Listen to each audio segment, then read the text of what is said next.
Hello guys, अगर आपको ये नॉवल स्टोरी अच्छा लगा तो सब्सक्राइब कीजिए हमारे चैनल को और कमेंट करके बताएं ये स्टोरी आपको कैसा लगा। अगर इस वीडियो पर 50 लाइक आते हैं तो मैं इस नॉवल का डेली 3 एपिसोड अपलोड करूंगा।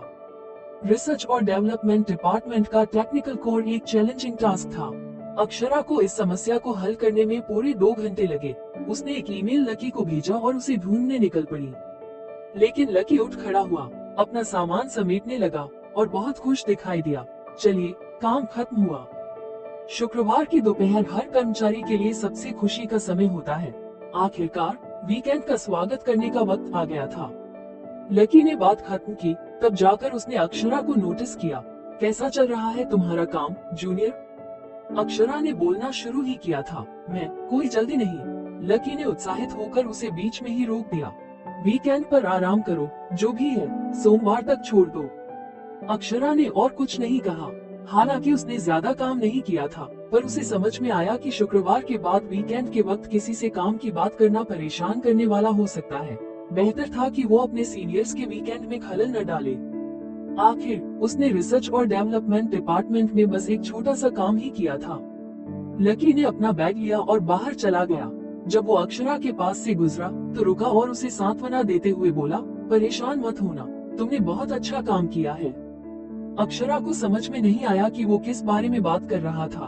उसे तो कोई काम करना भी नहीं था, वो तो बस आज कबीर की मदद के बदले में हल्का सा हाथ बंटा रही थी। अब जब काम खत्म हो गया था तो उसने सोचा कि अगले हफ्ते से वो डॉक्यूमेंटेशन डिपार्टमेंट में काम करेगी। ये सोचते हुए अक्षरा वापस अपने ऑफिस गई, रियो को उठाया और वहाँ से निकल गई। छत पर रेहान ने अपना काम खत्म कर लिया था और समय देखकर घर जाने की तैयारी कर रहा था। लेकिन तभी डेविस ने पूछा, बॉस आप कहाँ जा रहे हैं? रेहान रुक गया। तभी उसे एहसास हुआ कि उसने अपनी दादी से पूछा ही नहीं कि वो कहाँ है। उसने श्रीमती सिंह को फोन लगाया, क्या आप किसी के घर पर हैं? श्रीमती सिंह का जवाब अप्रत्याशित था, मैं अस्पताल में हूँ। रेहान ने भौहें सिकोड़ी, क्या डॉक्टर ने नहीं कहा था कि आप डिस्चार्ज हो सकती हैं? पर मुझे आज दोपहर अचानक सीने में दर्द महसूस हुआ, तो मैंने सोचा कि कुछ दिन और रुक जाती हूँ। क्या तुम आज रात मेरे साथ रहोगे?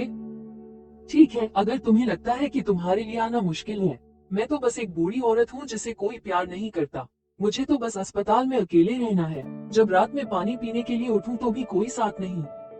मैं आ रहा हूँ। ये हुई न बात। वैसे मैंने अपनी बहू को भी बताया है और वो भी आ रही है। तुम्हें उसके साथ आना चाहिए। रेहान ने फोन रख दिया। बेशक उसे अपनी दादी की चालाकी समझ में आ गई थी। चाहे वो सिंह हाउस वापस लौटे या मल्होत्रा परिवार के घर पर रहे, वो और अक्षरा रात में अलग ही रहते थे। लेकिन अस्पताल में दोनों को हर समय उनकी देखभाल करनी पड़ती थी और इससे उन्हें एक दूसरे के साथ ज्यादा समय बिताने का मौका मिलता। लेकिन रेहान को लगता था कि अक्षरा का कोई लव है, इसीलिए वो उससे दूरी बनाए रखना चाहता था। फिर उसने अपनी दादी के स्वास्थ्य का ख्याल करते हुए अनिच्छा से उसे व्हाट्सएप पर मैसेज किया, मैं तुम्हें काम से लेने आ रहा हूँ, हमें अस्पताल जाना है। अक्षरा ने तुरंत जवाब दिया, तकलीफ मत करो, मैं टैक्सी से ही वहाँ जा रही हूँ। वो सच में किसी भी तरह का संदेह नहीं चाहती थी। उसने भी शायद श्रीमती सिंह की पसंद के चलते सीमाओं का पालन करना सीखा था। रेहान को इस बात से खुश होना चाहिए था कि अक्षरा उसके साथ नहीं आ रही है, लेकिन न जाने क्यों वो और भी ज्यादा अजीब महसूस कर रहा था। अक्षरा ने इस पर ज्यादा ध्यान नहीं दिया। वो तो बस अपनी और रेहान की शादी का सच जानने से पहले उससे ज्यादा उलझना नहीं चाहती थी। ये रहस्यमयी शादी जरूर रेहान की किसी परेशानी का नतीजा थी। आखिर कौन ध्यान देगा एक कमजोर और असहाय लड़की को? उसने कुत्ते को उठाया और सीधा उस बिल्डिंग में चली गई, वीआईपी वार्ड की ओर। वहीं कुछ दूरी पर श्रीमती मल्होत्रा भी सनाया के साथ अपना चेकअप करवाने आई थी।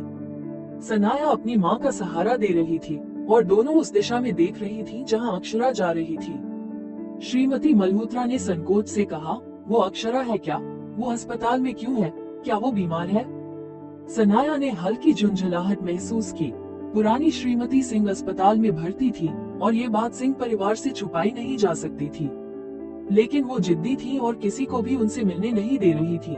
सनाया भी आज उनके कमरे के दरवाजे तक गई थी, पर उसे वहाँ से वापस भेज दिया गया था। इसलिए अक्षरा जरूर आज उनसे मिलने आई होगी। सनाया की आंखों में चमक थी। वो जरूर पुरानी श्रीमती सिंह से मिलने आई होगी। अक्षरा तो बहुत दयालु है। ये सुनकर साथ आया रोहिणी आंटी नाराज हो गई। वो दयालु है, मैंने उसे कभी भी श्रीमती मल्होत्रा से मिलने आते नहीं देखा। रोहिणी आंटी 50 की उम्र में थी और मिसेस मल्होत्रा से करीब 5 साल बड़ी थी। वो कई सालों से श्रीमती मल्होत्रा की देखभाल कर रही थी। वो अब भी अविवाहित थी। श्रीमती मल्होत्रा उन्हें अपनी बहन जैसा मानती थी और इस वजह से रोहिणी आंटी मल्होत्रा परिवार में बहुत सम्मानित थी। यहाँ तक कि सनाया भी उनका बहुत सम्मान करती थी। श्रीमती मल्होत्रा ने ये सुनकर थोड़ा उदास महसूस किया। अक्षरा को मल्होत्रा परिवार में बहुत कठिनाइयों का सामना करना पड़ा है। रोहिणी आंटी ने तुरंत कहा, श्रीमती मल्होत्रा, आप फिर भी उसकी तरफदारी कर रही हैं। मुझे भी अंजलि कुमारी की छोटी सोच पसंद नहीं है, लेकिन उसने सही कहा था। मिस अक्षरा तो एहसान फरामोश है। आपने हमेशा उसका ख्याल रखा है और उसकी देखभाल की है, पर शायद उसने आपको ही भुला दिया है। सनाया ने कहा, मैंने सुना है कि रेहान सिंह ने उसे सिंह ग्रुप में नौकरी दी है, तो वो शायद पुरानी श्रीमती सिंह का एहसान चुका रही है ना? रोहिणी आंटी ने ठंडी मुस्कान के साथ कहा, पर मिसेज मल्होत्रा ने उसे पाला है। जब अंजलि ने उसे उसके बचपन में छोड़ दिया था, तब मिसेज मल्होत्रा ने ही उसे पाला पोसा, उसे स्कूल भेजा और उसके लिए सब कुछ किया। क्या वो इसका कोई कर्ज नहीं चुकाएगी? श्रीमती मल्होत्रा ने तुरंत उन्हें रोका, बस करो, इसे यहीं खत्म करो। लेकिन सनाया ने फिर कहा, माँ तो बहुत दयालु हैं। उन्होंने दूसरों की मदद की बिना किसी बदले की उम्मीद के।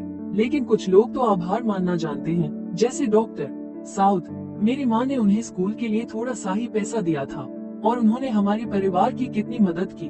3 साल पहले जब हमारी कंपनी लगभग दिवालिया होने वाली थी, उन्होंने हमें एक टेक्नोलॉजी पेटेंट दिया जिसने हमें बचा लिया। रोहिणी भी सिर हिलाते हुए बोली, डॉक्टर साउथ अक्षरा से कहीं बेहतर हैं। मुझे नहीं पता कि डॉक्टर साउथ कैसे दिखते हैं, पर किसी का व्यक्तित्व उसके रूप में झलकता है।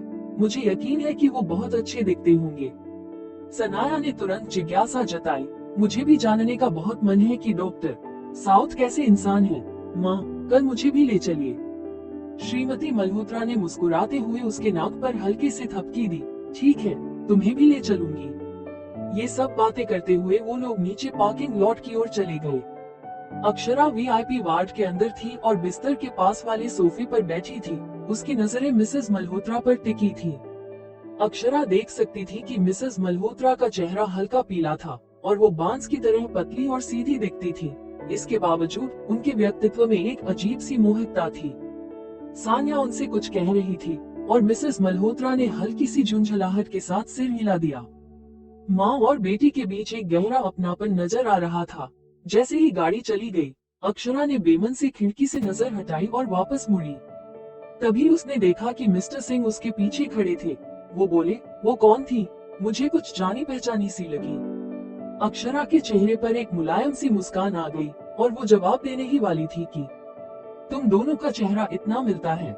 मिस्टर सिंह की आंखें अचानक चमक उठी। मुझे याद आ गया, वो तुम्हारी माँ है ना? अक्षरा मल्होत्रा थोड़ी चौंक गई। असल में उनके चेहरे को छोड़कर उनकी और मिसेस मल्होत्रा की विशेषताएं काफी अलग थी। मिसेस मल्होत्रा की आंखें फीनिक्स जैसी थी, जबकि अक्षरा की आंखें अधिक कोमल और आकर्षक थी। अगर दोनों में कोई समानता थी, तो शायद यह उन दोनों का चेहरा था। आखिर जब अक्षरा ने मल्होत्रा परिवार को छोड़ दिया था, तो वो अक्सर सोचती थी कि मिसेस मल्होत्रा उसकी जगह होती तो मुश्किलें कैसे संभालती। उसने समाज में मिसेस मल्होत्रा के व्यवहार को अपनाने की कोशिश की और अनजाने में उसने उनकी कुछ आदतें भी अपना ली। अक्षरा ने बुजुर्ग महिला की ओर देखा। दादी, वो मेरी माँ नहीं है। परंतु मिसेस सिंह जिद पर अड़ी रही हैं। मेरी पोती जैसी बहू, तुम अपनी माँ से कैसे इनकार कर सकती हो? अक्षरा के लिए समझ पाना मुश्किल था कि वो हंसे या रोए। मिसेस सिंह का यह एक और ऐसा पल था जिसमें वो अतीत में खो जाती थी। सौभाग्य से उसी समय रेहान सिंह ने दरवाजे पर डिनर के पैकेट्स के साथ प्रवेश किया और मिसेस सिंह ने अपनी जिद छोड़ दी। रेहान ने जो खाना तैयार किया था वो काफी अच्छा था। हल्के फुल्के भोजन के अलावा 3 लोगों के लिए पर्याप्त फल भी थे। लेकिन मिसेस सिंह ने तुरंत भौहें सिकोड़ ली। मेरी बहू आम नहीं खा सकती, उसे एलर्जी है। अक्षरा हैरान रह गई। उसने चकित होकर पूछा, दादी, आपको ये कैसे पता? वास्तव में उसे आम से एलर्जी थी, लेकिन 2 साल पहले उसने अपनी सेहत में सुधार कर लिया था और अब वो इसे खा सकती थी। उसने मिसेस सिंह को ये बात कभी नहीं बताई थी। मिसेस सिंह मुस्कुराई, तुमने मुझे पहले बताया था कि आम खाते ही तुम्हारे चेहरे पर लाल दाने हो जाते हैं। अक्षरा गंभीर हो गई, ये कब की बात है? पर मिसेस सिंह एक बार फिर भ्रमित हो गई। शायद शादी से पहले। हाँ, तुमने मुझे शादी से पहले बताया था। पर अक्षरा को यकीन था कि वो मिसेस सिंह को उस समय जानती ही नहीं थी और उसे अपनी याददाश्त में कोई खामी भी नहीं थी। उसने जल्दी से पूछा, क्या और कुछ याद आ रहा है? जैसे कि मेरी और रेहान की शादी कब हुई थी? मिसेस सिंह ने सिर हिलाया, याद नहीं आ रहा। ऐसा लगता था कि मिसेस सिंह पुरानी चीजों को देखकर वो कभी कभी कुछ बातें याद कर पाती। अक्षरा गहरे विचार में खोई हुई थी। तभी उसने महसूस किया कि उस पर किसी की दृष्टि टिकी हुई है। उसने सिर घुमाया और रेहान की गहरी नजरों से सामना किया। रेहान का चेहरा बिना किसी इमोशन के था, लेकिन वो मिसेस सिंह की कही बातों को समझ रहा था। मानो उसे लगा कि अक्षरा कुछ चाल चल रही है। अचानक अक्षरा ने कुत्ते को उठाया और कहा, दादी, आप लोग पहले खाना खाइए, मैं कुत्ते को बाहर टहलाने ले जाती हूँ। इतना कहकर वो कमरे से बाहर चली गई। वो ज्यादा दूर नहीं गई, बस गलियारे के अंत में रुक गई और दीवार के सहारे खड़ी हो गई। उसकी नजरें मिसेस सिंह के वार्ड पर टिकी थी। जैसा उसने सोचा था, कुछ ही देर बाद एक लंबा कद वाला व्यक्ति उसके पीछे बाहर आया। रेहान उसे देखता हुआ धीरे धीरे उसकी ओर बढ़ा और उसकी गहरी आवाज गूंज उठी, मिस मल्होत्रा, क्या आपको कुछ कहना है? अक्षरा ने अपने होंठ भींचे, मैंने सोचा कि शायद आप एक स्पष्टीकरण चाहते हैं। मिस मल्होत्रा के पास कोई सफाई देने की इच्छा है? अक्षरा ने गंभीरता से कहा, मुझे वाकई नहीं पता कि दादी ने शादी से पहले की कौन सी बातों का जिक्र किया। उसने सोचा था कि वो उससे सवाल करेंगे, लेकिन उसकी उम्मीद के विपरीत उन्होंने सिर्फ एक शब्द में जवाब दिया, ओह। अक्षरा उनके रवैये से हैरान थी। मिस्टर सिंह, क्या आप मेरी बात पर विश्वास करते हैं? मुझे नहीं पता। अक्षरा। अचानक रेहान एक कदम आगे बढ़े। अपनी कद काठी की वजह से अक्षरा को ऐसा महसूस हुआ जैसे वो उसे नीचे से ऊपर देख रही है। उन्होंने धीरे से कहा, मिस मल्होत्रा, आपकी मंशा चाहे जो भी हो, अगर आप दादी को खुश रख सकती हैं, तो मैं वादा करता हूँ कि मैं आपकी रक्षा करूंगा। अक्षरा को उनकी सोच समझ में आ गई। उसे अब इस बात की कोई परवाह नहीं थी कि सच क्या है। ये शख्स बस इतना चाहता था कि मिसेस सिंह खुश रहे, चाहे उसके पीछे कोई भी वजह हो। फिर अचानक उनके चेहरे की कठोरता बढ़ गई। अगर आपने दादी को चोट पहुंचाई, तो मैं सुनिश्चित कर दूंगा कि आप इस शहर में टिक नहीं पाएंगी। अक्षरा ने हल्की मुस्कान के साथ जवाब दिया, मिस्टर सिंह, क्या आप पहले से ही ऐसा नहीं कर रहे? रेहान का चेहरा गुस्से से लाल हो गया। वो कुछ कहने ही वाला था कि एक जोशीली आवाज आई, अक्षरा मल्होत्रा। अक्षरा ने मुड़कर देखा कि सामने प्रोफेसर शर्मा खड़े थे। उन्हें शायद ठंड लग गई थी। उनकी आवाज थोड़ी भारी लग रही थी। वो सीधे बोले, मैं तुम्हें कॉल करने ही वाला था, पूछने के लिए कि क्या तुम्हें नौकरी मिल गई? क्या तुमने और मिस्टर सिंह ने अपने बीच के विवाद को सुलझा लिया? मिस्टर सिंह सच में पुरुषों जैसा नहीं कर रहे, एक लड़की को परेशान कर रहे हैं। न सिर्फ तुम्हारी पोस्ट ग्रेजुएट सिफारिश रद्द कर दी, बल्कि ये भी धमकी दी कि तुम्हें इस शहर से गायब कर देंगे। रेहान। अक्षरा ने रेहान की ओर तीखी मुस्कान के साथ देखा। प्रोफेसर, चिंता मत करें, गलतफहमी सुलझ गई है। मिस्टर सिंह बहुत अच्छे हैं, उन्होंने मुझे नौकरी भी दिलवाई और मेरी रक्षा का भी वादा किया है। उनकी व्यंग्यात्मक आवाज ने रेहान का चेहरा और भी गहरा कर दिया। प्रोफेसर शर्मा ने राहत की सांस ली और तभी उन्होंने रेहान को नोटिस किया।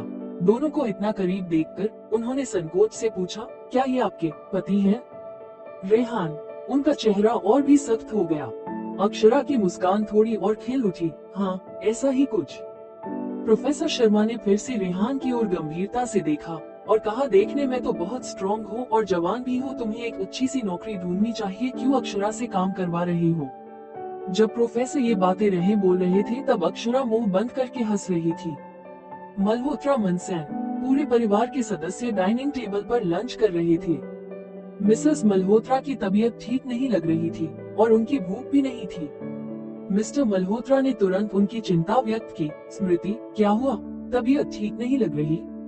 मिसेस मल्होत्रा ने उसे टाल दिया। तभी सान्या ने कहा, पापा, आज हम अस्पताल में अक्षरा से मिले, शायद मम्मी को उसकी फिक्र हो रही है। मिस्टर मल्होत्रा ने भौहें चढ़ाई। उसकी फिक्र क्यों करनी? सान्या ने गहरी सांस ली। वो अब मुझसे नफरत करती होगी, ये सोचते हुए कि उसकी स्कूल से निकासी मेरी वजह से हुई और उसे विदेश भेजने का भी जिम्मा मुझ पर आया। मुझे डर है कि वो मिसेस सिंह के सामने कुछ कह देगी और मिस्टर सिंह मुझ पर गुस्सा हो सकते हैं। मिस्टर मल्होत्रा ने हंसी में कहा, वो मिस्टर सिंह की नाराजगी का शिकार हुई है, इसमें तुम्हारा क्या दोष? चाहे उसने मिसेस सिंह की जान बचाई हो, वो उनकी खुद की परेशानी है। दरअसल ये खुद मिस्टर सिंह ने ही कहा था कि हमें अपनी बेटी की देखभाल करनी चाहिए।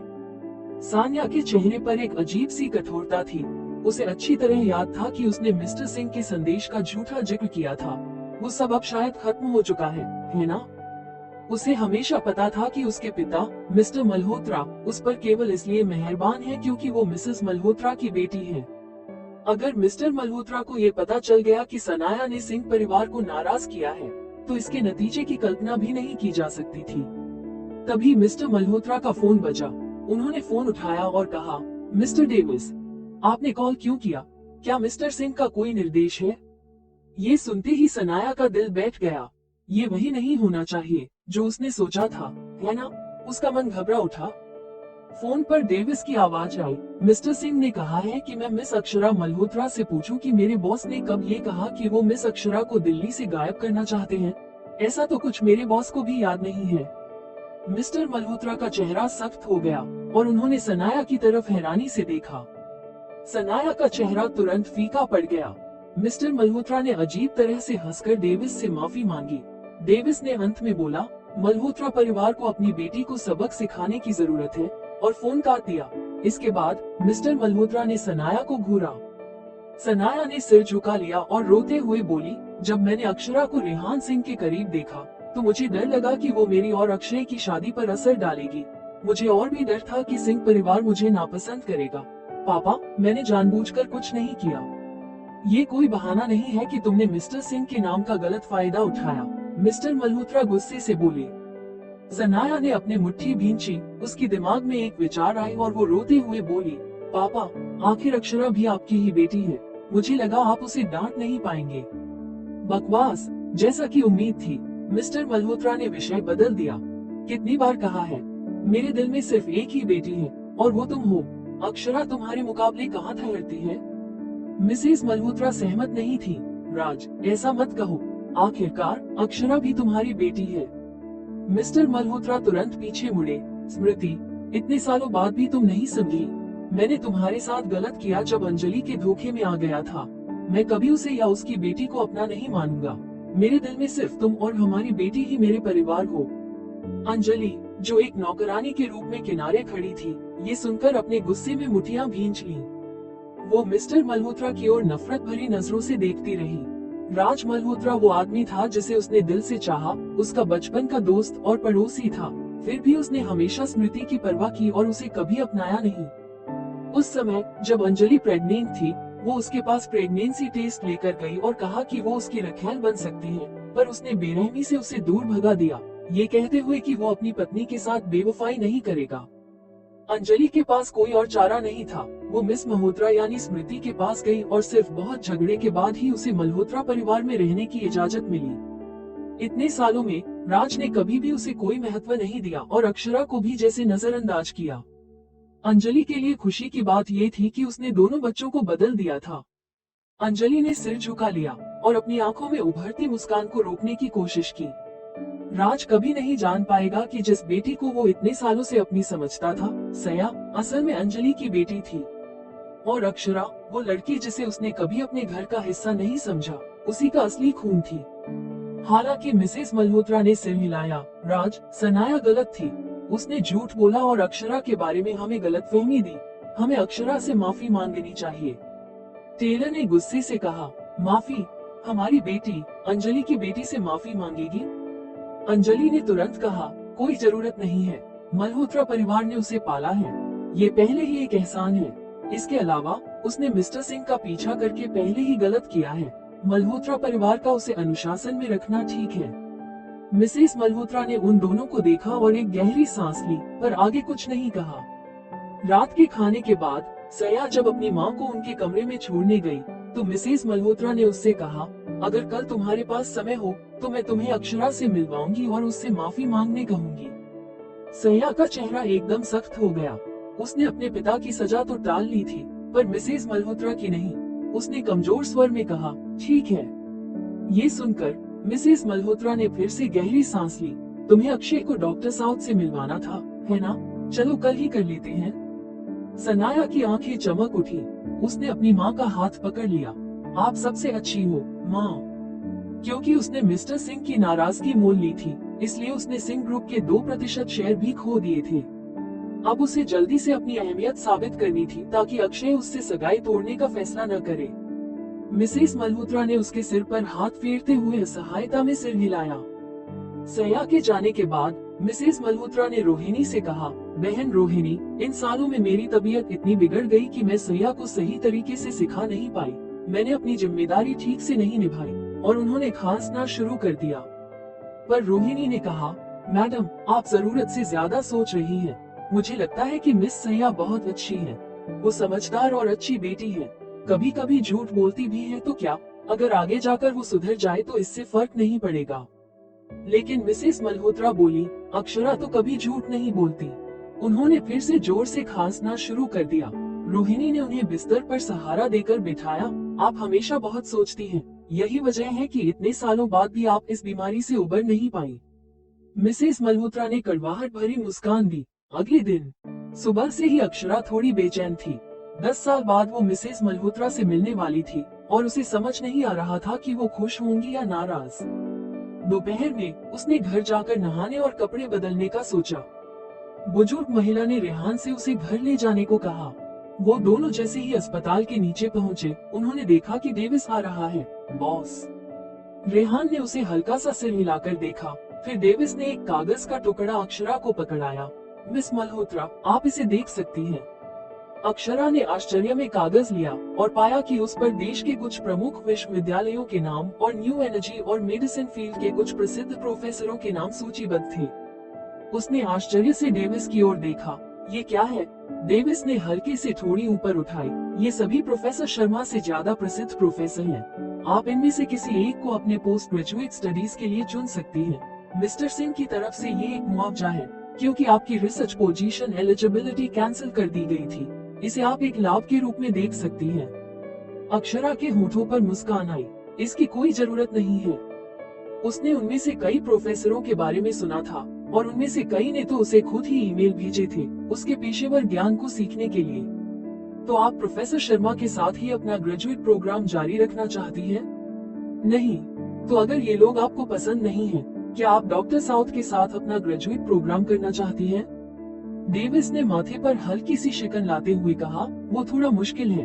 डॉक्टर साउथ का बहुत नाम है और कई विदेशी यूनिवर्सिटीज ने भी उन्हें ऑफर दिए हैं। इतनी बड़ी शख्सियत के साथ पढ़ाई करना एक बड़े जीनियस स्टूडेंट का हक है। मुझे नहीं लगता कि आप उनके मापदंडों पर खरा उतरेगी, इसलिए ज्यादा उम्मीद ना करें। इन प्रोफेसर्स में से किसी एक को चुन लीजिए। मास्टर्स पूरा करने के बाद फिर उनके पीएचडी प्रोग्राम के लिए अप्लाई कर सकती हैं, है ना? अक्षरा ने उसे ऐसे देखा जैसे वो किसी बेवकूफ को देख रही हो। फिर उसने रेहान से कहा, मुझे वापस ले जाने की जरूरत नहीं है रेहान, मैं खुद टैक्सी कर लूंगी। ये कहकर उसने तुरंत हॉस्पिटल से बाहर निकलकर एक टैक्सी ली और चली गई। डेविस ने सर खुजाते हुए कहा, मैंने सुना है कि सनाया भी डॉक्टर साउथ के अंडर में पोस्ट ग्रेजुएट प्रोग्राम करना चाहती है। क्या अक्षरा उसी की बराबरी करने की कोशिश कर रही है? क्या इसीलिए वो डॉक्टर साउथ के पास जाना चाहती है? लेकिन क्या वो इसके काबिल भी है? लेकिन रेहान अक्षरा के जाने की दिशा में बस देखता रहा। उसके चेहरे पर कोई भाव नहीं थे, लेकिन उसकी आंखें किसी गहरी सोच में डूबी लग रही थी। उसने अचानक कहा, तब उसे डॉक्टर साउथ से संपर्क करवा दो। क्या? डेविस चौंक गया। उसका बॉस अचानक इतना दयालु क्यों हो रहा था? क्या वो वाकई अक्षरा के रूप रंग पर मोहित हो गया था? मिसेस मल्होत्रा सनाया और अक्षय के साथ प्राइवेट रेस्टोरेंट में 10 मिनट पहले ही पहुंच गई। गाड़ी से बाहर निकलते ही अक्षय ने इधर उधर का मुआयना करते हुए अपने होंठ भींचे। यहाँ क्यों? सनाया ने उलझन भरी नजरों से पूछा। अक्षय, क्या हुआ? अक्षय ने अपने होंठ भींचते हुए कहा, कुछ नहीं। फिर सनाया ने मिसेस मल्होत्रा की तरफ देखा। मॉम, क्या डॉक्टर साउथ आ चुके हैं? मिसेस मल्होत्रा ने कहा, हाँ, डॉक्टर साउथ पहले ही प्राइवेट रूम में पहुंच चुके हैं। तीनों रेस्टोरेंट में दाखिल हुए। अक्षय ने चारों तरफ नजर दौड़ाई, लेकिन उसे वो जान पहचान वाला चेहरा नहीं दिखा जिसकी उसे उम्मीद थी। उसने अब अक्षरा के बारे में सोचना छोड़कर सनाया से पूछा, क्या डॉक्टर शाइन ग्रुप में काम करने वाले हैं? सनाया ने एक नजर मिसेस मल्होत्रा पर डाली और धीरे से कहा, अक्षय, तुम्हें पहले जाकर डॉक्टर साउथ से अच्छे से बात करनी चाहिए। मुझे यकीन है कि अगर तुम पूरी ईमानदारी दिखाओगे तो डॉक्टर साउथ जरूर प्रभावित होंगे। फिर उसने मिसेस मल्होत्रा की ओर मुड़कर माफी भरे लहजे में कहा, माँ, मेरा ब्रा थोड़ा ढीला हो गया है, क्या आप मेरे साथ वॉशरूम चलेंगी इसे ठीक करने के लिए? मिसेस मल्होत्रा ने उसके साथ वॉशरूम का रुख किया। अक्षय धीरे धीरे प्राइवेट रूम के दरवाजे की ओर बढ़ा। सिंह ग्रुप में उसकी पहली नौकरी रिसर्च और डेवलपमेंट डिपार्टमेंट में थी। अगर डॉक्टर साउथ उसकी टीम में शामिल हो जाते तो कंपनी में उसकी रेप्यूटेशन में काफी इजाफा होता। उसने अपने कपड़े ठीक किए और फिर दरवाजा खोल दिया। उसके सामने जो दृश्य था वो एक महिला की पीठ थी जो दरवाजे की तरफ पीठ करके चाय डाल रही थी। क्या मशहूर डॉक्टर साउथ एक युवा महिला थी? अक्षय ने अपने आश्चर्य को दबाते हुए आदर पूर्वक कहा, डॉक्टर साउथ, आपसे मिलकर खुशी हुई। मैं अक्षय सिंह हॉटन ग्रुप से हूँ। महिला धीरे धीरे मुड़ी। जब अक्षय ने उस खूबसूरत चेहरे को देखा तो वो हैरान रह गया। अक्षरा, तुम यहाँ क्या कर रही हो? अक्षरा को मिसेस मल्होत्रा का व्हाट्सएप मैसेज मिला था जिसमें लिखा था कि वो जल्दी ही पहुँच रही है, तो उसने उनकी चाय कप में डाल दी। लेकिन उसने ये उम्मीद नहीं की थी कि अक्षय यूं अचानक आ जाएगा। उसके चेहरे पर हल्की सी दिलचस्पी आई, लेकिन उसने बड़े ही शांत लहजे में कहा, मुझे तो तुमसे ये सवाल पूछना चाहिए। अक्षरा ने ही मिसेस मल्होत्रा के साथ ये अपॉइंटमेंट सेट किया था। अक्षय ने ठंडे चेहरे के साथ कहा, चिंता मत करो, मैं तुमसे मिलने नहीं आया हूँ। उसने चारों तरफ देखा। डॉक्टर साउथ कहाँ है? अक्षरा थोड़ा चौंकी। कौन?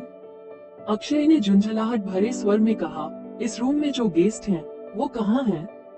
अक्षरा ने अपनी आंखें सनकरी कर ली लेकिन कुछ नहीं कहा। तभी बाहर से कदमों की आहट हुई और मिसेस मल्होत्रा सनाया के साथ अंदर आई। अक्षरा को देखकर दोनों ने पल भर के लिए ठिठक कर कदम रोके। सनाया का चेहरा तुरंत काले बादलों सा हो गया। मिसेस मल्होत्रा की आंखों में आंसू आ गए। तुम, अक्षरा? अक्षरा के मल्होत्रा परिवार से जाने के बाद मिसेस मल्होत्रा ने उसे फिर नहीं देखा था। 10 साल का वक्त काफी था कि एक किशोरी लड़की एक खूबसूरत महिला में बदल जाए। अक्षरा भी भावुक हो उठी।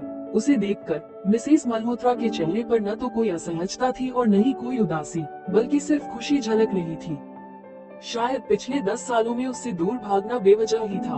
अपनी आंखों में आए आंसुओं को दबाते हुए अक्षरा ने आगे बढ़कर मुस्कुराते हुए कहा, मिसेस मल्होत्रा, आप कैसी हैं? हाँ, मैं ठीक हूँ। तुम कैसी हो अक्षरा? मैंने तुम्हारे पिता से सुना कि तुम अब शादीशुदा हो। मिसेस मल्होत्रा ने मुख्य सीट पर बैठते हुए अक्षरा का हाथ थाम लिया। अक्षरा ने हल्का सा सिर हिलाया, बिना ज्यादा कुछ कहे। मिसेस मल्होत्रा कुछ खेद जताती दिखी।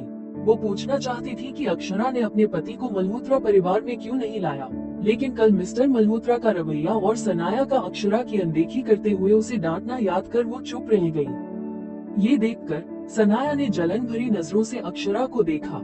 अक्षरा, तुम यहाँ कर क्या रही हो? अक्षय ने ताने के साथ कहा, ये यहाँ हमेशा से पार्ट टाइम काम करती आ रही है। सनाया हैरान होकर बोली, पार्ट टाइम? क्या तुम यहाँ वेट्रेस का काम कर रही हो? मिसेस मल्होत्रा ने चिंता भरे स्वर में अक्षरा का हाथ कसकर थामा और पूछा, मुझे सुना था कि तुम हॉटन ग्रुप में काम शुरू कर चुकी हो, फिर भी पार्ट टाइम क्यों कर रही हो? क्या पैसों की कमी है? अक्षरा ने शांत लहजे में कहा, नहीं, माँ, बाकी बातें बाद में कर लेंगे। आज हमारे पास एक बहुत महत्वपूर्ण गेस्ट है। सनाया ने बीच में टोकते हुए कहा। फिर उसने अक्षरा की ओर देखते हुए कहा, अक्षरा, हम वैसे तो तुम्हें डिनर पर बुलाने ही वाले थे, लेकिन क्योंकि तुम काम कर रही हो, शायद अभी सही समय नहीं है। क्या पता, दूसरे ग्राहकों को भी तुम्हारी जरूरत हो। हम तुम्हें बाद में थोड़ा एक्स्ट्रा टिप देंगे, तुम्हारी मेहनत का मुआवजा। बस करो, मिसेस मल्होत्रा ने सनाया को डांटा, फिर तुरंत अक्षरा की तरफ मुड़ी। दोनों ही मिस्टर मल्होत्रा की बेटियां थी, लेकिन एक शान में रहती थी और दूसरी एक वेट्रेस थी। जरूर अक्षरा को बहुत बुरा लग रहा होगा, है ना? पर हैरानी की बात ये थी कि अक्षरा के चेहरे पर एकदम शांत भाव थे, जैसे उसे उनके बीच की स्थिति का फर्क महसूस ही न हो रहा हो। मिसेस मल्होत्रा संतुष्ट दिखी। उन्होंने कहा, अक्षरा, हमने डॉक्टर साउथ से मिलने का अपॉइंटमेंट लिया था। तुम भी तो नए एनर्जी क्षेत्र में हो, क्यों न हमारे साथ आकर मिलो? तुम्हारे भविष्य के लिए ये फायदेमंद रहेगा। सनाया ने अपने हाथ मुट्ठी में कस लिए। डॉक्टर साउथ उसका ट्रम्प कार्ड था। अब मिसेस मल्होत्रा उसे अक्षरा से मिलवा रही थी। अगर डॉक्टर साउथ भी अक्षरा की तरफ आकर्षित हो गया तो? ये सोचकर सनाया ने कमरे में निगाह दौड़ाई और उसकी नजर मेज पर रखे गर्म चाय के कप पर जाकर ठहर गई। चाय से भाप उठ रही थी। उसने कप उठाया और अक्षरा के पास जाकर कहा, अक्षरा, माँ ने मुझसे कहा था कि मैं तुमसे माफी मांगूं। मैं इस चाय से तुम्हारे लिए एक टोस्ट करती हूँ। ये कहकर उसने अपने हाथ ढीले कर दिए और गर्म चाय का कप अक्षरा पर गिरने वाला था। अक्षरा ने कुछ गड़बड़ महसूस कर लिया था। बचपन से ही सनाया ने उसे हमेशा नापसंद किया और उसे नीचा दिखाया। अब वो अचानक उससे माफी क्यों मांगेगी? जैसे ही उसने देखा कि सनाया का हाथ झुक रहा है, अक्षरा ने मन ही मन मुस्कुराते हुए अनजान बनते हुए एक हल्का सा घुमाव लिया, जिससे कप उस पर गिरने के बजाय उछलकर वापस सनाया पर जा गिरा और गर्म चाय सनाया पर बिखर गई। आह! गर्म चाय सनाया के ब्लाउज पर गिरते ही उसके कपड़े और त्वचा जल गए।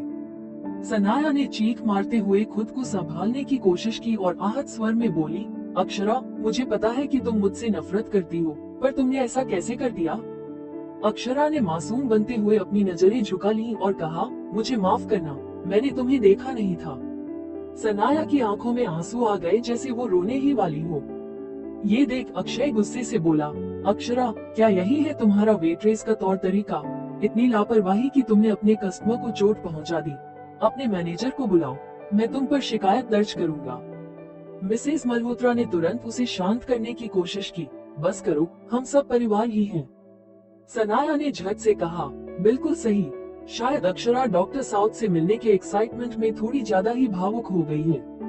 अगर डॉक्टर साउथ से मिलने के बाद अक्षरा का स्तर ऊपर उठ गया तो वो मेरी पहुंच से बाहर हो जाएगी। ये सोचते हुए अक्षय ने तुरंत कहा, माँ, समय मेरी मंगेतर है, मुझे उसकी रक्षा करनी है, इसे ऐसे ही बर्दाश्त नहीं कर सकता। फिर उसने अक्षरा की तरफ गुस्से से देखा और कहा, तुम्हारा ये बर्ताव देखकर क्या तुम्हें लगता है कि तुम डॉक्टर साउथ से मिलने के काबिल हो? अपनी मर्जी से यहाँ से जाओगी या फिर मुझे तुम्हें बाहर निकालना पड़ेगा?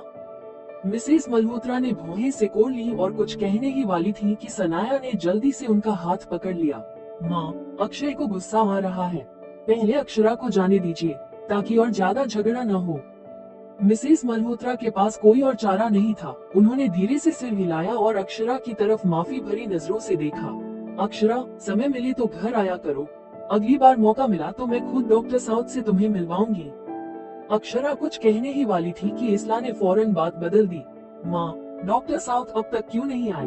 मिसेस मल्होत्रा ने थके हुए स्वर में कहा, मैं अभी एक और मैसेज भेज देती हूँ, उसकी जरूरत नहीं है। अक्षरा ने हल्की सी मुस्कान के साथ कहा, डॉक्टर साउथ पहले से ही यहाँ है, तो क्या होगा आगे? क्या सनाया और अक्षय को पता चल जाएगा कि अक्षरा ही डॉक्टर साउथ है या छुपा है कोई और राज? जानने के लिए सुनते रहिए ये नॉवल जिसका नाम है heartless billionaire and his mysterious wife. Akshara की बात सुनते ही कमरे में सबकी निगाहें उसकी ओर मुड़ गईं। सनाया झिझकते हुए बोली, डॉक्टर साउथ कहाँ है? अक्षय ने भी उत्सुकता से अक्षरा की ओर देखा। अचानक मिस मल्होत्रा नाराज होकर जोर से खांसने लगी। कहाँ है? ये देखकर अक्षरा ने जल्दी से एक कप चाय उनकी तरफ बढ़ा दिया। मिस मल्होत्रा ने कांपते हाथों से चाय का कप लिया, लेकिन अगले ही पल कप उनके हाथ से फिसल गया। मिस ओल्सन खाने की मेज पर बेहोश हो गई। मैम, अक्षरा चिल्लाई और तुरंत मदद के लिए मिस मल्होत्रा की ओर बढ़ी, लेकिन सोनिया ने उसे धक्का देकर पीछे कर दिया। पीछे हटो, तुमने मेरी माँ के साथ क्या किया? मम्मी, उठो, जल्दी एम्बुलेंस बुलाओ। एम्बुलेंस तुरंत आ गई। अक्षरा एम्बुलेंस में बैठकर अस्पताल जाना चाहती थी, लेकिन अक्षय ने उसे रोक दिया। एक नाजायज बेटी मिस ओल्सन से दूर ही रहे, अगर उन्हें कुछ हुआ तो मैं तुम्हें माफ नहीं करूंगा। उसने उसे धक्का दिया। अक्षरा ने बहस नहीं की, उसने एक टैक्सी बुलाकर उनके पीछे पीछे चली गई।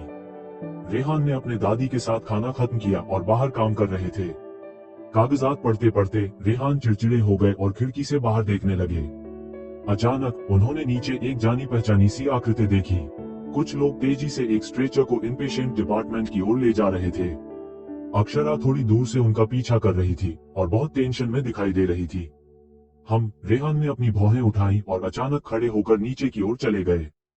जैसे ही वो ग्राउंड फ्लोर पर पहुंचे, उन्होंने देखा कि सनाया और अक्षय हॉस्पिटल में भर्ती होने की प्रक्रिया पूरी कर रहे थे। डॉक्टर ने कहा, माफ कीजिए, अभी सभी वार्ड्स फुल हैं, आप कुछ समय के लिए कॉरिडोर में रह सकते हैं, जैसे ही बिस्तर उपलब्ध होगा हम व्यवस्था करेंगे। अक्षय ने पूछा, क्या कोई वीआईपी वार्ड भी खाली नहीं है? कीमत की कोई चिंता नहीं? डॉक्टर ने जवाब दिया, नहीं। सनाया दुखी होकर बोली, अक्षय, अब हम क्या करें?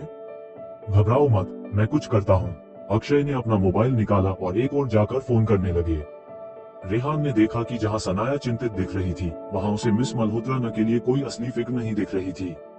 उसकी नजर अक्षरा पर गई। सनाया से अलग वो लड़की शांत थी, लेकिन मिस मल्होत्रा को स्ट्रेचर पर देखती रही, जैसे कि वो उन्हें बिल्कुल परेशान नहीं करना चाहती हो।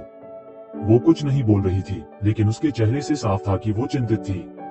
रेहान ने उसे गौर से देखा। अचानक उन्होंने अपने पीछे खड़े डेविस से कहा, मिस मल्होत्रा के लिए एक बेड का इंतजाम करो। जी। अक्षरा मिस मल्होत्रा के स्ट्रेचर के पास खड़ी थी। उसने देखा कि अक्षय ने फोन करके चेहरे पर अंधेरा सा छा गया है। उसे पता था कि वो कुछ नहीं कर पाएगा। मिस मल्होत्रा की हालत जानलेवा नहीं थी। वो बस लंबे समय तक खांसी की वजह से सो नहीं पाई थी। उन्हें बस अच्छी तरह आराम की जरूरत थी। यहाँ बहुत शोर था, लेकिन अक्षरा का इस अस्पताल में कोई कनेक्शन नहीं था। उसने सोचा कि क्या उसे उस व्यक्ति से मदद मांगनी चाहिए। वो झिझकी और फोन निकालकर एक नंबर क्रेडिटर पर कॉल करने ही वाली थी। तभी रजिस्ट्रेशन काउंटर से कॉल आया और उन लोगों को इशारा करते हुए बताया, अभी अभी एक वीआईपी वार्ड खाली हुआ है। सनाया खुश होकर बोली, अक्षय तुम कमाल हो। अक्षय हैरान था। उसे लगा उसके दोस्तों ने बस उसे तसल्ली देने के लिए कहा था। क्या सच में उन्होंने उसकी मदद कर दी? उसने ज्यादा सोचा नहीं और इसका श्रेय खुद ले लिया। सभी ऊपर वार्ड की ओर चल पड़े। अक्षरा भी उनके साथ गई।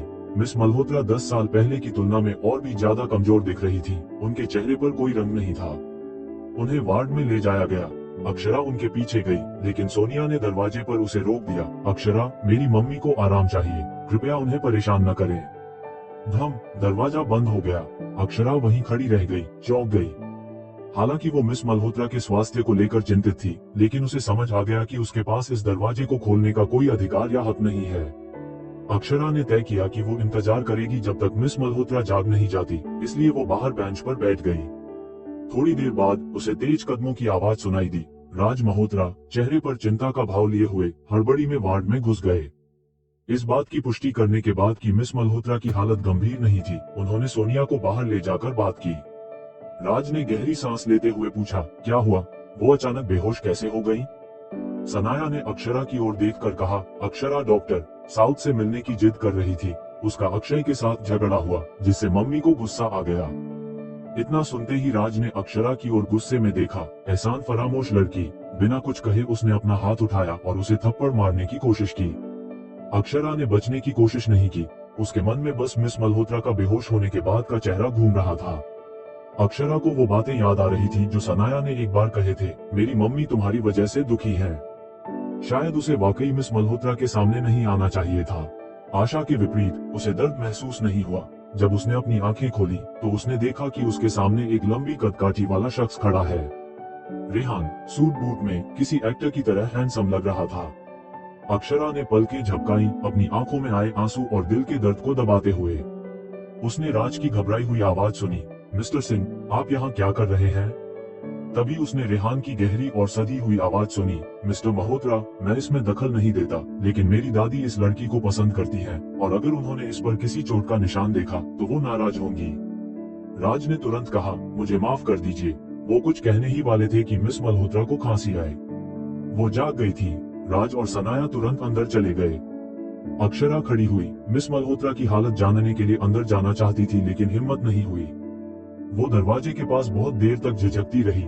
उसे मिस मल्होत्रा की कमजोर आवाज सुनाई दी, मैं ठीक हूँ, चिंता मत करो।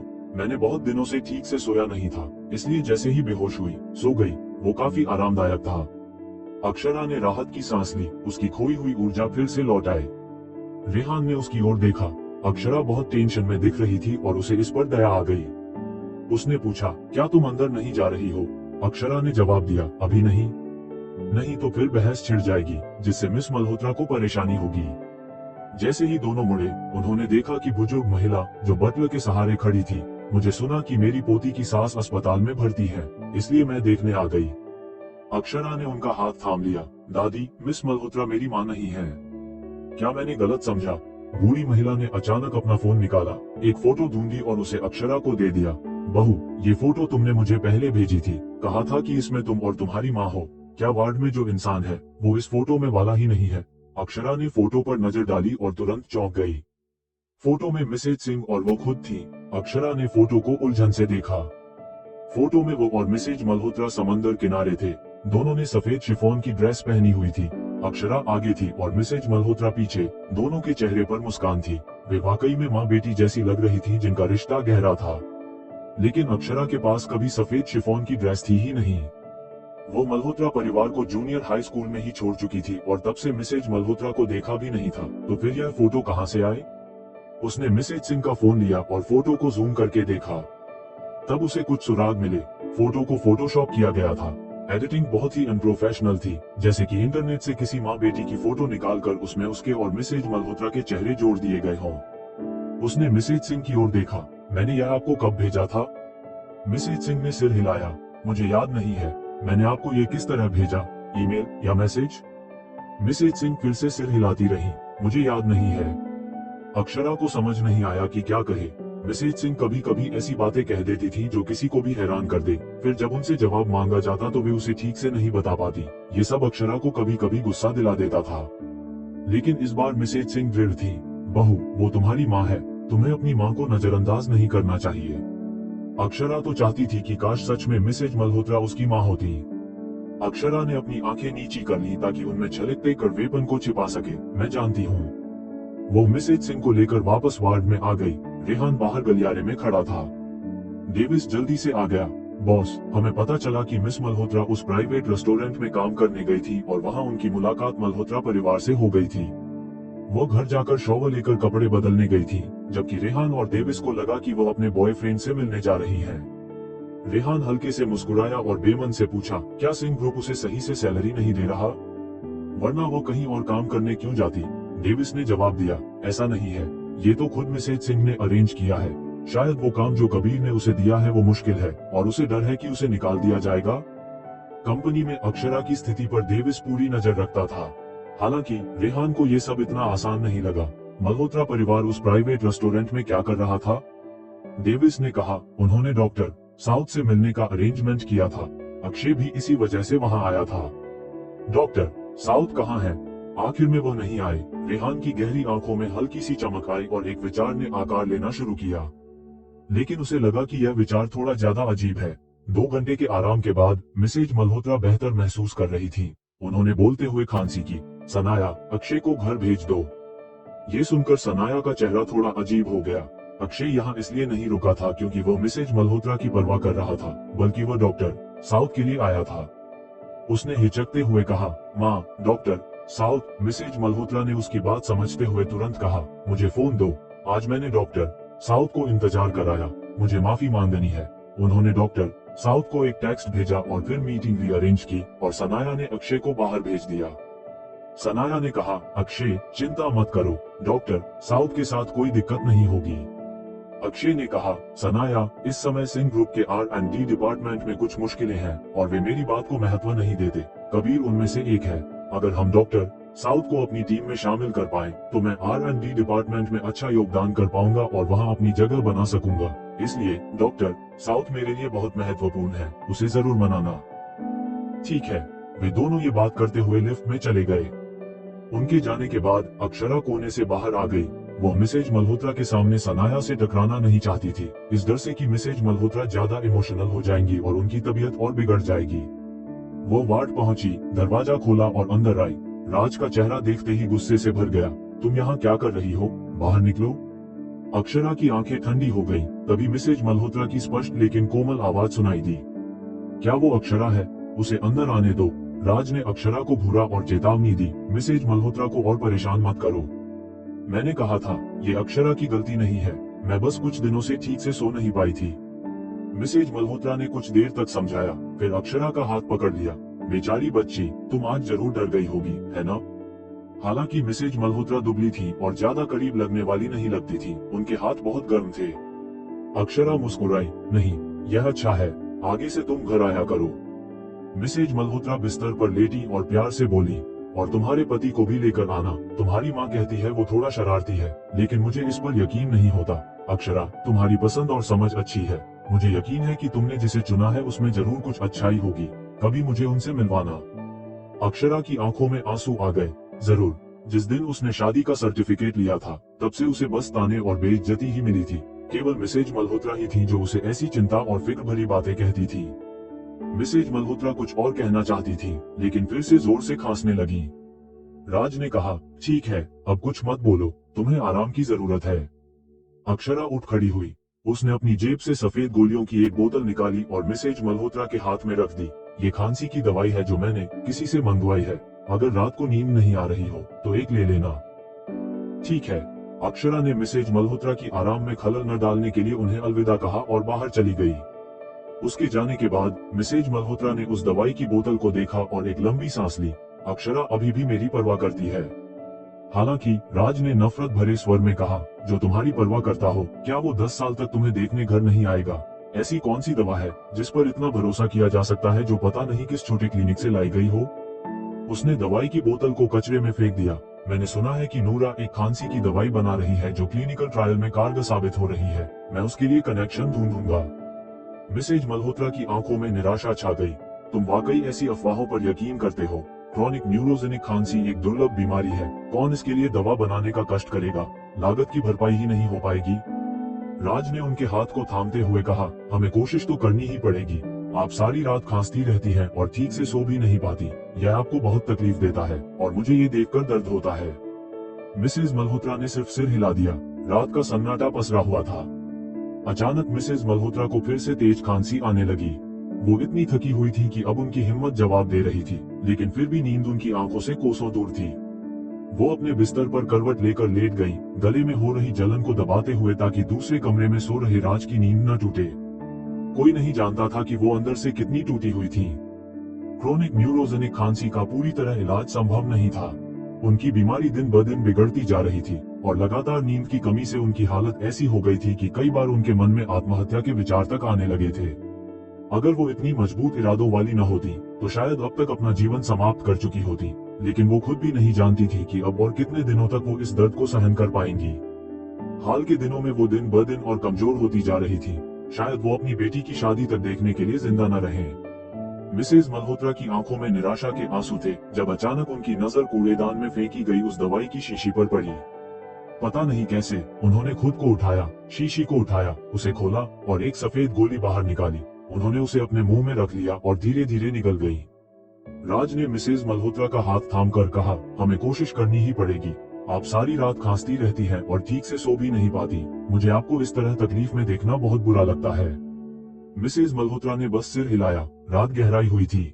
अचानक मिसेज मल्होत्रा को फिर से तेज खांसी आने लगी। वो थकी हुई थी, लेकिन नींद उनकी आंखों से कोसों दूर थी। वो बिस्तर पर करवट लेकर लेट गई, गले में हो रही जलन को दबाते हुए, ताकि दूसरे कमरे में सो रहे राज की नींद न टूटे। कोई नहीं जानता था कि वो अंदर से कितनी टूट चुकी थी। क्रोनिक न्यूरोजेनिक खांसी का पूरी तरह इलाज संभव नहीं था। वो इस बीमारी से 20 साल से जूझ रही थी।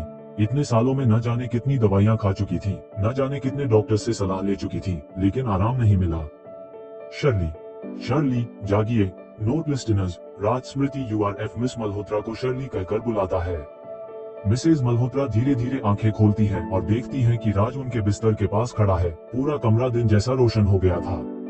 क्या अस्पताल के बल्ब इतने चमकीले हो सकते हैं? थोड़ी हैरान होकर उन्होंने पूछा, कितने बजे हैं? सुबह के 10 बजे। राज ने चिंतित होकर कहा, आपको कुछ खा लेना चाहिए, नहीं तो आपकी शुगर लेवल गिर जाएगी। मिसेज मल्होत्रा हैरान रह गई। उन्होंने कमरे में चारों तरफ देखा, तभी उनकी नजर खिड़की से आ रही तेज धूप पर पड़ी। उन्होंने पूरी रात सोकर बिताई थी। ये कैसे हो सकता है? जरूर वो दवाई का असर है जो अक्षरा ने दी थी। उनके पास खड़ी रोहिणी के चेहरे पर खुशी के आंसू थे। मेम साहब, डॉक्टर की दी हुई नींद की गोली ने सचमुच काम कर दिखाया। आप 10 घंटे तक सोती रही। मिसेज मल्होत्रा अवाक रह गई। कौन सी नींद की गोली? आंटी साउथ ने सनाया की ओर देखा और कहा, अक्षय ने आपके लिए ये दवा मंगवाई थी।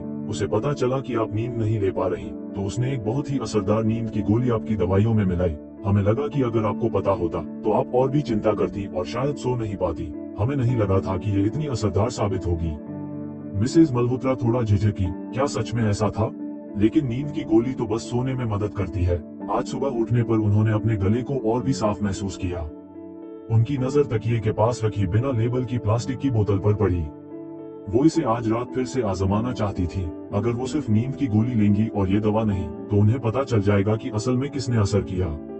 ये सोचते हुए वो खामोश हो गई। उसी समय राज ने सनाया की ओर देखा और राहत भरे स्वर में कहा, मेरा दामाद कमाल का है। सुना है कि हाल ही में बड़े स्तर पर फ्लू फैल रहा है और मरीजों के लिए जगह नहीं मिल रही थी। कल अगर अक्षय ने कोशिश न की होती तो हमें ये वार्ड नहीं मिलता। हम उसके एहसानमंद हैं। तभी मिसेज मल्होत्रा को पता चला कि यह वार्ड भी अक्षय ने ही अरेंज किया था। वो सच में एक अच्छा लड़का है। इस मौके का फायदा उठाते हुए सनाया ने कहा, माँ, जब अक्षय इतना भला है तो आपको भी उसकी मदद करनी चाहिए। मिसेज मल्होत्रा ने पूछा, मैं उसकी कैसे मदद कर सकती हूँ? राज ने कुछ सोचते हुए कहा, क्या अक्षय को काम में कोई मुश्किल हो रही है? सनाया ने सिर हिलाते हुए कहा, उसके परिवार वाले चाहते हैं कि वो R&D डिपार्टमेंट संभाले, लेकिन वहाँ के शोधकर्ता सभी वरिष्ठ हैं और अक्षय को अच्छी तरह मानते नहीं। अगर हम डॉक्टर साउथ को केवल बाहरी तकनीकी समर्थन के रूप में भी वहाँ बुला सके तो अक्षय का स्थान मजबूत हो सकता है। ये सुनकर मिसेज मल्होत्रा के चेहरे पर संघर्ष और झिझक का भाव उभरा। उनकी अपनी सिद्धांत थे। वो किसी का एहसान लेकर उस पर फायदा उठाना पसंद नहीं करती थी, पर वो एहसान चुकाने में भी हिचकिचाती नहीं थी। थोड़ी देर बाद उन्होंने कहा, मैं डॉक्टर साउथ से बात कर लूंगी, लेकिन अगर उन्होंने मना किया तो मैं कुछ नहीं कर पाऊंगी। सनाया के चेहरे पर मुस्कान छा गई। उसके अनुभव के अनुसार जब भी मिसेज मल्होत्रा किसी काम के लिए कहती थी, डॉक्टर साउथ कभी मना नहीं करते थे। मिसेज मल्होत्रा ने अपना फोन निकाला, व्हाट्सएप पर डॉक्टर साउथ का नंबर खोजा और सोच समझकर एक संदेश भेजा, साउथ, क्या आपसे बात हो सकती है? एक मदद चाहिए। अक्षरा ने जब ये संदेश देखा, वो बस मिसेज सिंह को टहलाने के बाद वापस लौटी ही थी। उन्होंने संदेश पढ़ते ही माथे पर शिकन डाली। मिसेज मल्होत्रा ने अचानक संपर्क क्यों किया? क्या कोई समस्या हो गई? क्या वो दवाई सही से काम नहीं कर रही थी या फिर कोई एलर्जी हो गई? वो दवा अभी क्लिनिकल ट्रायल स्टेज में ही थी और उन्होंने सोचा था कि ट्रायल खत्म होने के बाद ही मिसेज मल्होत्रा को देंगी, लेकिन उनकी हालत देखते हुए उन्होंने इसे पहले ही दे दिया था। बेचैन अक्षरा ने नर्सिंग स्टाफ से मिसेज सिंह को वापस उनके वार्ड में ले जाने को कहा और खुद तेजी से मिसेज मल्होत्रा के वार्ड की ओर बढ़ गई। रिहान, जो बाहर ऑफिस एरिया में काम कर रहा था, ने अपनी दादी को अंदर जाते देखा। उसकी नजर तुरंत उनके पीछे उस पतली सी छवि को ढूंढने लगी। उसकी आंखों में हल्की सी चमक आई। अक्षरा कहाँ है? मिसेज सिंह ने जवाब दिया, वो अपनी माँ को देखने गई है। रिहान ने भौहें चढ़ाई, क्या मिसेज मल्होत्रा को कुछ हुआ है? मिसेज हॉटन तुरंत चिंतित हो गई, मेरी बहू सचमुच अभी अभी दौड़ी गई थी। ओह, तुम तो बस बैठकर काम ही करते रहो, जाओ जाकर हालचाल तो पूछो। रिहान ने होंठ भींचे। कुछ सोचने के बाद वो उठ खड़ा हुआ। टॉम तुरंत उसके पीछे चल पड़ा। अक्षरा जब मिसेज मल्होत्रा के वार्ड में पहुंची तो वहाँ पहले से कई लोग मौजूद थे। सिर्फ अक्षय ही नहीं बल्कि अंजलि भी वहाँ मौजूद थी। किसी ने कुछ कहा होगा क्योंकि सभी हंस रहे थे, लेकिन जैसे ही अक्षरा ने कमरे में कदम रखा, माहौल अचानक बदल गया। अक्षरा दरवाजे पर ही रुक गई, खुद को वहाँ गैर जरूरी महसूस कर रही थी। मिसेज मल्होत्रा ठीक लग रही थी। उसने सिर झुकाकर जाने का इरादा किया। मिसेज मल्होत्रा उसे रोकना चाहती थी, लेकिन इतने लोगों के बीच उन्होंने सही समझा कि अकेले में मिलने का कोई और मौका देख लिया जाए। तभी अंजलि ने बोलना शुरू किया, अरे ये तो अक्षरा है ना? क्या अब हमें देखकर नजरें चुराने लगी हैं? जैसे पुराने रिश्तों का कोई मतलब ही नहीं है। अक्षरा ने कोई जवाब नहीं दिया और जाने लगी, लेकिन अंजलि ने उसे रोक लिया। सुनो, मैंने सुना है तुम अब मिसेज सिंह के इर्द गिर्द ही घूमती हो, सारी रात उनकी देखभाल करती हो, जैसे कोई अपना हो। क्या सोचती हो वो तुम्हें अपनाएंगी? किस सपने में जी रही हो तुम? तुम्हारे लिए वो सब बस एक बहाना है, तुम उनसे ज्यादा कुछ नहीं हो। सनाया ने उसे रोकने की कोशिश की, ऐसा मत कहो, मिसेज सिंह सच में अक्षरा को पसंद करती है। अंजलि ने ऊंची आवाज में बात काटी, पसंद करती है? देखो, अक्षय ने तुम्हारे लिए क्या किया है, यही तो लोग करते हैं जब सच में पसंद करते हैं। अंजलि ने अक्षय की तरफ देखकर मुस्कुराते हुए कहा, मुझे कल ही पता चला कि अस्पताल में कोई खाली वार्ड नहीं था। कई अच्छे घराने वाले लोग इंतजार कर रहे हैं, पर किसी को जगह नहीं मिल रही थी। ये तो अक्षय ही थे जिन्होंने हमारी मदद की, वरना मिसेज मल्होत्रा को VIP वार्ड में जगह नहीं मिल पाती। अक्षय ने हल्की मुस्कान के साथ अक्षरा की तरफ देखा और नम्रता से बोला, मेरे अंकल को इस बारे में जानकारी नहीं थी, अगर होती तो वो भी मदद करते, मैंने तो बस थोड़ा सा ही किया। अंजलि फिर से अक्षरा की तरफ देखते हुए ताने मारने लगी, देख लो, मिसेज मल्होत्रा की मदद करने के लिए लोग हैं, चाहे तुम कितनी भी कोशिश कर लो। मिसेज शाइन के परिवार में तुम्हारा कोई खास स्थान नहीं है। वे लोग तुम्हें सिर्फ टाइम पास के लिए रखते हैं, जैसे कोई भी इंसान रख लेता है। अक्षरा ने अपने मुठियां भींच ली, पर वो वहाँ बहस नहीं करना चाहती थी, ताकि मिसेज मल्होत्रा का आराम खराब न हो। इसी बीच रेहान, जो हाल ही में वहाँ पहुंचा था, बाहर खड़ा सारी बातें सुन रहा था। उसका चेहरा सख्त हो गया था और उसने डेविस की तरफ एक नजर डाली।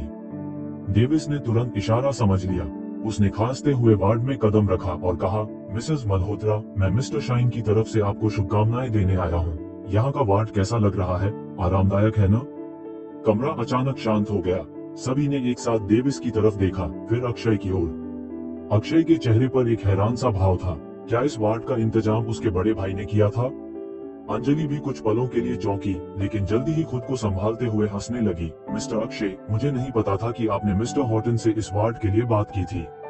अक्षय का चेहरा उतर गया। हालांकि डेविस मुस्कुराया। मिस अक्षरा ने मिस्टर शाइन से इस वार्ड के लिए बात की थी। मिस्टर अक्षय, क्या आपने भी मिस्टर शाइन से मदद मांगी थी? अक्षय को जमीन में गड्ढा खोदकर उसमें समा जाने का मन हुआ। वो बड़बड़ाया, मैंने उस वक्त कई जगह कॉल किए थे और कई लोगों से मदद मांगी थी। उन्होंने कहा था कि वो मदद करेंगे। ये एक गलतफहमी है। सनाया को ये सब सुनकर अपमानित महसूस हुआ। उसने अपने हाथ भींच लिए और पहली बार उसे अक्षय उतना खास नहीं लगा। अजीब सा माहौल मिसेस मल्होत्रा की खांसी से टूटा। उन्होंने डेविस की तरफ देखते हुए कहा, मिस्टर शाइन को मेरा धन्यवाद कह देना। यहाँ बहुत आराम है। जैसे ही मैं ठीक हो जाऊंगी, मैं ओल्ड मिसेस शाइन से मिलने जाऊंगी। डेविस ने कहा, जब तक आप यहाँ आराम से हैं, मिस अक्षरा को चिंता नहीं रहेगी और ओल्ड मिसेस शाइन भी खुश होंगी। कमरे में मौजूद कुछ लोगों को यहाँ एक बात स्पष्ट महसूस होने लगी कि ओल्ड मिसेस शाइन अक्षरा को बहुत पसंद करती हैं। इस एहसास ने वहाँ मौजूद सभी को थोड़ी बेचैनी में डाल दिया। किसी ने भी यह उम्मीद नहीं की थी कि ओल्ड मिसेस शाइन का अक्षरा के प्रति इतना झुकाव होगा। सिर्फ मिसेस मल्होत्रा ही सच्चे मन से खुश थी। अक्षरा के अकेले रहने के कारण वो हमेशा चिंतित रहती थी, पर उनका रिश्ता थोड़ा नाजुक था, इसलिए वो ज्यादा करीब नहीं दिखा सकती थी। अब ओल्ड मिसेस शाइन अक्षरा की इतनी देखभाल कर रही थी, तो मिसेस मल्होत्रा का दिल शांत हो गया। अक्षरा थोड़ी हैरान हुई। उसने सोचा भी नहीं था कि यह रेहान की वजह से हुआ है। उसने अंजलि की तरफ देखा। होंठों पर एक हल्की मुस्कान थी, जिसमें कुछ मजाकिया सा भाव झलक रहा था। अंजलि उसके इस भाव से गुस्से में जल उठी। उसने ताना मारते हुए कहा, छोटी बच्ची, क्या हुआ? सिर्फ एक सहारा मिलने से खुद को खास समझने लगी हो? चुप रहो, राज ने गुस्से से कहा। मेरी पत्नी को आराम चाहिए। क्या बकवास कर रही हो? चुपचाप घर जाओ। अंजलि चुप हो गई और थोड़ी आहत नजर आई। राज, मैं तो बस। जाओ यहाँ से। अंजलि का चेहरा लाल हो गया। उसने गुस्से में अक्षरा को घूरा और कमरे से बाहर निकल गई। अंजलि के बाहर जाते ही अक्षरा ने मिसेस मल्होत्रा की तरफ मुड़कर कहा, माम, आपको कल रात कैसा लगा? सोने में आराम हुआ? ये सुनते ही मिसेस मल्होत्रा ने अपने कंबल के नीचे छुपी हुई छोटी सी दवाई की बोतल कसकर पकड़ ली और धीमे स्वर में कहा, हाँ, बहुत अच्छा महसूस हुआ। काफी समय बाद इतनी चैन की नींद आई है। ये सुनकर अच्छा लगा। अक्षरा ने ज्यादा कुछ नहीं कहा, बस मुस्कुरा दी। अब आप आराम कीजिए। ठीक है। जैसे ही अक्षरा और डेविस कमरे से बाहर निकले, उन्होंने देखा कि रेहान गलियारे में खड़ा है। वो सूट और टाई में था, जो उसकी लंबी टांगों को और भी लंबा दिखा रहा था, जिससे वो एक सजीले और रौबदार शख्स की तरह लग रहा था। वो दीवार के सहारे खड़ा था और नीचे देखकर अपने फोन में कुछ कर रहा था। उसके काले बाल उसके तीखे भौंहों और आंखों के ऊपर आ रहे थे। उसके चेहरे की एक तरफ की प्रोफाइल हल्की रोशनी में साफ और ठंडी दिखाई दे रही थी। उनकी आहट सुनकर उसने मुड़कर देखा। उसकी तीखी आंखों में एक गहरी ठंडक थी। उसने कहा, दादी ने जोर देकर मुझे तुम्हारा हाल जानने के लिए भेजा है। उसकी आवाज में भले ही उदासीनता थी, पर उसकी गहरी आवाज ने अक्षरा का दिल सुकून से भर दिया।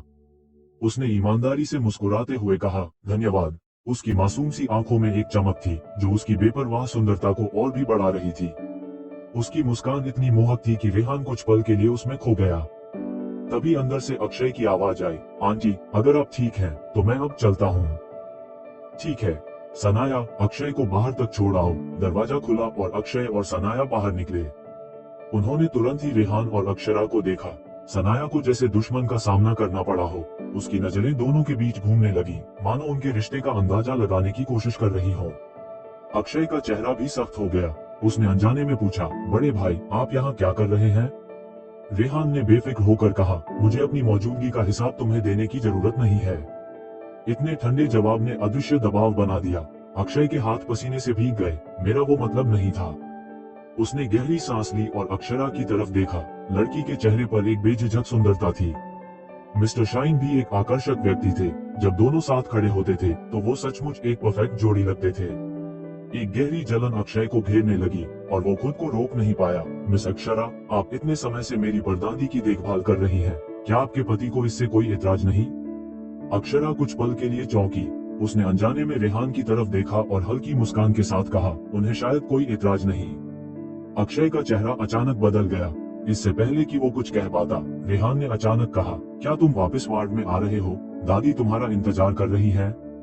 वापस। अक्षरा कुछ पल के लिए ठिठकी। उसे ये शब्द सुने हुए काफी समय हो गया था, क्योंकि उसके पास वापस आने के लिए कोई घर नहीं था। उसने धीरे से नीचे देखा और हल्की मुस्कान के साथ कहा, चलते हैं। दोनों साथ में चले गए। अक्षय ने पीछे से अक्षरा की ओर देखा। उसके दिल में एक अजीब सी तड़प उठी, पर तभी सनाया ने उसका हाथ पकड़कर कहा, अक्षय, मैं डॉक्टर साउथ से आपकी मदद जरूर करवाऊंगी। अक्षय ने अपने आप को संभाला। ठीक है, मैं आपको नीचे तक छोड़ती हूँ। ठीक है। अक्षय के जाने के बाद सनाया ने एक गहरी चिंता महसूस की।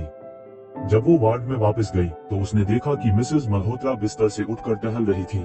उसकी आंखों में हल्की चमक थी। वो बिस्तर के पास जाकर उसे ठीक करने का बहाना करते हुए बोली, माँ, आपके बिस्तर पर ये दवाई की बोतल क्यों रखी है? राज ने भौहें चढ़ाई। क्या ये वही बिना गारंटी वाली दवाई है जो अक्षरा ने दी थी? मिसेस मल्होत्रा, आपने इसे फिर से क्यों लिया? मिसेस मल्होत्रा ने समझाया, कल रात एक ली थी और ये असरदार लगी। कैसे हो सकता है? ये तो नींद की गोली का असर था। राज ने बोतल छीन ली और बोले, कौन जाने वो दवाई कहाँ से लाई हो? इसे ऐसे ही ले लोगी क्या? क्या तुम्हें नहीं डर लगता कि ये तुम्हारी सेहत को नुकसान पहुंचा सकती है? मिसेस मल्होत्रा ने जल्दी से कहा, इसे फेंकना मत। आज रात मैं इसे नहीं लूंगी। मैं देखना चाहती हूँ कि कौन सी दवाई असर कर रही है। राज ने अन्य से कहा, ठीक है। जल्दी ही रात हो गई। रोहिणी ने नींद की गोली हाथ में पकड़े ऐसे देखा जैसे कोई जादुई औषधि हो। उन्होंने देखा कि मिसेस मल्होत्रा ने गोली ले ली है। फिर उन्होंने कमरे की बत्ती बुझाई और धीरे से बाहर चली गईं। कमरा बिल्कुल शांत हो गया। आधे घंटे बाद भी अंदर से कोई आवाज नहीं आ रही थी। रोहिणी ने खुशी से कहा, अक्षय जी की दी हुई दवा मिसेस मल्होत्रा के लिए किसी वरदान से कम नहीं है। 20 साल से उन्हें कभी पूरी रात की नींद नहीं आई थी। सनाया ने शर्माते हुए कहा, ऐसा मत कहिए। वार्ड की व्यवस्था अक्षय ने नहीं की थी और आज जो हुआ वो बड़ी शर्मिंदगी थी। ये सुनकर राज ने कहा, वार्ड से ज्यादा अहमियत इस दवा की है। भले ही शर्ली राष्ट्रपति के भवन में रह रही होती, पर नींद बिना इस दवा के मुमकिन नहीं थी। अक्षरा ने तो सिर्फ दिखावा करने और खुद को बेहतर साबित करने के लिए डेविस जी से मदद मांगी थी। हमें उस पर एहसानमंद और कृतज्ञ होना चाहिए। ये कहकर उन्होंने उस दवा की शीशी की ओर घृणा भरी नजर से देखा जो अक्षरा ने दी थी। रोहिणी, इस बेकार की दवा को फेंक दो। शर्ली को अब ये मत लेने देना। जैसे ही उन्होंने ये कहा, कमरे से दबा हुआ गंभीर खांसी का शोर उठने लगा। तो क्या होगा आगे? क्या रेहान का अक्षरा के लिए चिंता क्या इशारा करता है? जानने के लिए सुनते रहिए ये नॉवल।